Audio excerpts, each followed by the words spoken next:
Morning कक्षा 4 बच्चे अपनी हिंदी व्याकरण की पुस्तक निकालिए और उसमें निकालिए आप पेज नंबर 45 यानी कि 45। पेज नंबर 45 में हम कर रहे थे सर्वनाम। कल हमने सर्वनाम किया था। अध्याय 9 पे आपका सर्वनाम है। तो हमने सर्वनाम की परिभाषा क्या पढ़ी थी? संज्ञा के स्थान पर प्रयुक्त होने वाले शब्दों को सर्वनाम कहते हैं। अब सर्वनाम कैसे होते हैं, कौन कौन से होते हैं? जैसे मैं, हम, तू, तुम, आप, यह, ये, वह, वे, कोई, कुछ, कौन, क्या, जो, सो, ये सब क्या होते हैं? ये सब सर्वनाम होते हैं। पेज पलटिए। अब हमने आगे सर्वनाम के भेद पढ़े थे।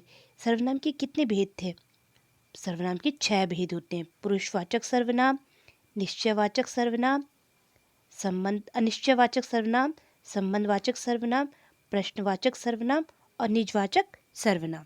ठीक है, तो आपने पढ़े थे। तो इसमें भी क्या होते हैं? जो पुरुषवाचक सर्वनाम होते हैं उसके भी 3 होते हैं। उसमें होता है उत्तम पुरुष, मध्यम पुरुष और अन्य पुरुष। ओके, ठीक है, ये तो हो गया। अब देखिए आगे देखते हैं हम।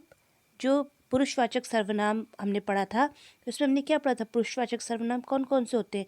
जिसमें क्या होते हैं कि जो अपने बारे में जो वक्ता, यानी कि मैं बोल रही हूँ अपने लिए, तुम्हारे लिए, तुम सुन रहे हो अभी, तुम्हारे लिए या किसी और के लिए बात करता है, तो वो क्या होता है? पुरुषवाचक होता है। जैसे मैं अपने बारे में बात कर रही हूँ, मैं स्कूल जा रहा हूँ, तुमसे पूछूंगी मैं तुम कहाँ जा रहे हो, तो ये क्या है? पुरुषवाचक है।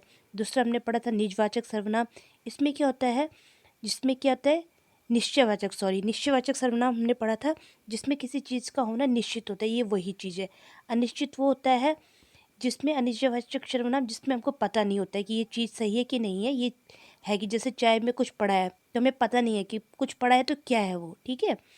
संबंधवाचक सर्वनाम जिसमें क्या होता है? एक दूसरे के साथ संबंध होता है। जैसे जैसा बोओगे वैसा काटोगी, और जो परिश्रम करेगा वो पास होगा। आज हम आगे पढ़ते हैं। आप निकालिए पेज नंबर 47। तो इसमें है प्रश्नवाचक सर्वनाम। प्रश्नवाचक सर्वनाम क्या होता है बच्चा? जिस सर्वनाम शब्दों का प्रयोग प्रश्न पूछने के लिए होता है उन्हें प्रश्नवाचक सर्वनाम कहते हैं। प्रश्न, आपको पता है ये प्रश्न कैसे पूछते हैं? जैसे तुम कहाँ जा रहे हो, तुम क्या पढ़ रहे हो, तुम्हारा नाम क्या है, तुम कौन से विद्यालय में हो, तो ये जिसमें प्रश्न पूछते हैं तो उन्हें बोलते हैं प्रश्नवाचक सर्वनाम। इसके बाद आता है निजवाचक सर्वनाम। जैसे कि निज से ही पता चल रहा है, निज मतलब होता है स्वयं का, हमारा, अपना। तो निज जिन सर्वनाम शब्दों का प्रयोग बोलने वाला स्वयं के लिए करता है उसे निजवाचक कहते हैं।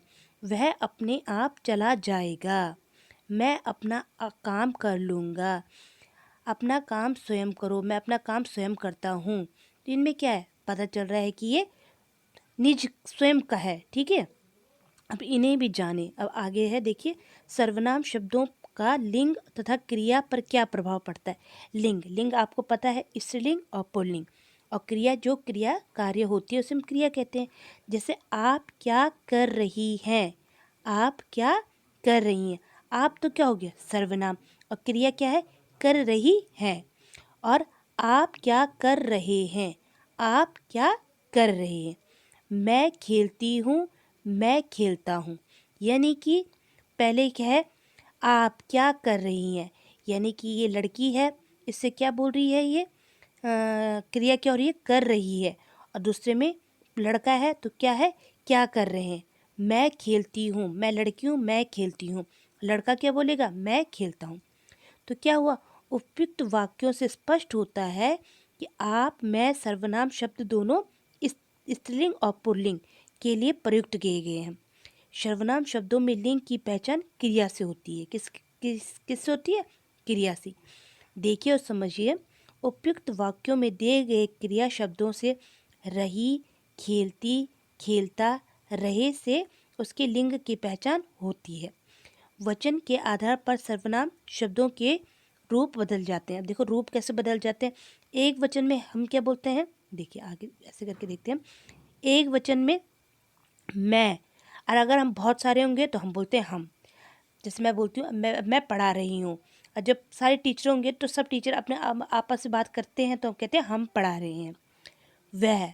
वह एक होगा तो वह क्या खा रहा है जैसे हम बोलते हैं, और जब बहुत सारे होंगे तो हम बोलते हैं वे क्या खा रहे हैं। यह, वैसे यह अच्छा लड़का है, और जब बहुत सारे होंगे तो ये अच्छे लड़के हैं। इसे और इन्हें, ठीक है। और फिर आगे है जैसे उसे, उन्हें, उसका, उनका, इसका, इनका, मेरा और हमारा। तो ये क्या हो गए हैं, ये आपके बदल गए हैं। क्या बदल गए हैं, एक वचन से बहुवचन। तो बच्चा आज हमने पढ़ा इसमें कि हमने इसमें सर्वनाम के भेद पढ़े थे कल। सर्वनाम के भेद हमारे 4 हमने कल पढ़ लिए थे। आज हमने प्रश्नवाचक पढ़े और निजवाचक सर्वनाम पढ़े।